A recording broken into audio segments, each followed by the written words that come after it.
Hey everyone, Chad Hasty here for another edition of Lfn Tv. As you can tell, broadcasting from the offices here at KFYO. I was kicked out of the studio by, well, I'll be honest, by Paul Bean. He just wanted to sit in the studio for a while. It happens. You know, you give him a commentary and then he throws you out of the studio for a little bit.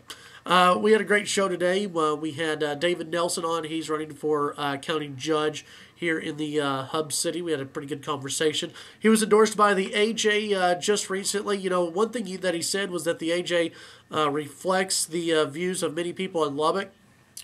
Maybe he hasn't read the AJ lately, because I don't really believe that the AJ overall reflects the views of many people in this city. At least it doesn't reflect the views of many people who call into my show. Just doesn't. Sorry, David.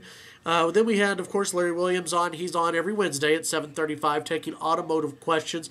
Then in the 8 o'clock hour, we played the audio from Neil Boritz.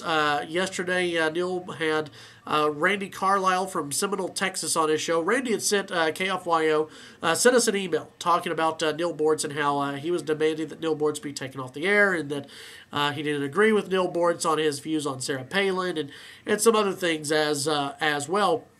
Well, Boritz got him on the show, and they kind of went back and forth for a little bit. Very good radio. We may get the podcast up pretty soon. We'll see. Want to remind you that you can send an email, chad@kfyo.com. That's chad@kfyo.com. Later on, we'll be talking about candidates and what candidates you should really be looking at. Two candidates that I've talked about a lot lately are Charles Perry and John Frullo. They're both running for state representative, one in District 83, one in District 84.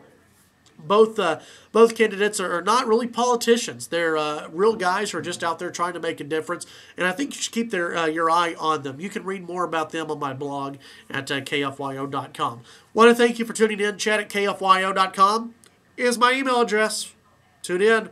Lubbock's First News, 6 to 9 a.m. on 790 KFYO. We'll talk to you next time.